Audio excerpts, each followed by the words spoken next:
ఓం శ్రీమాత్రే నమః.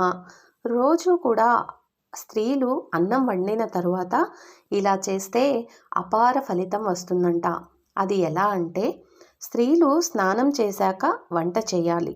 అన్నం ఉడికిన తరువాత కిందికి దింపే ముందు ఈ చిన్న పని చేస్తే మనం యజ్ఞం చేసినంత పుణ్యం లభిస్తుంది. అదేంటంటే, ఉడికిన అన్నం కొంచెం తీసుకొని అందులో కాస్త ఆవు నెయ్యి వేసి మండుతున్న అగ్నికి సమర్పించాలి. అంటే మనము స్టవ్ వెలుగుతూనే ఉంటుంది కదా, అన్నం దించిన తర్వాత కొంచెం అన్నం తీసుకొని దాంట్లో ఒక్క చుక్క నెయ్యి వేసి ఆ 2 మెతుకుల్ని ఆ మండే నిప్పు మీద వేస్తే మనకు యజ్ఞం చేసినంత పుణ్యం లభిస్తుందంట. ఇలా చేస్తే అపార పుణ్యం, అలాగే యజ్ఞం చేసినంత ఫలితాన్ని ఇస్తుంది.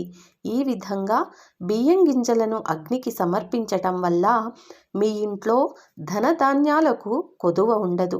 ఎల్లప్పుడూ ధనం వస్తూనే ఉంటుంది. ధాన్యం కూడా సమృద్ధిగా లభిస్తుంది. ఓకే, విన్నారు కదండి. ఇది ఏమంత ఖర్చుతో కూడినది, కష్టంతో కూడినది కూడా కాదు. కాబట్టి మనం రోజు చేసేదే. కాకపోతే ఒక్కటి మాత్రం చేయాలి. అదేంటంటే, స్నానం చేసిన తరువాత మాత్రమే వంట చేయాలి. ఆ వంట చేసిన తర్వాత ఎట్లాగూ స్నానం చేసి ఉంటాం కాబట్టి ఒక్క 2 మెతుకుల్లో ఒక్క చుక్క ఆవు నెయ్యి వేసి, ఆవు నెయ్యి కానీ మనకు దగ్గరలో ఉన్నది మన ఇంట్లో ఉన్న నెయ్యి ఒక్క చుక్క వేసి ఆ స్టవ్ మీద వెలిగే నిప్పులోనే వేస్తే మనకు అపార పుణ్యం లభిస్తుందంట. చేసి చూద్దామా మరి? ఓం శ్రీమాత్రే నమః.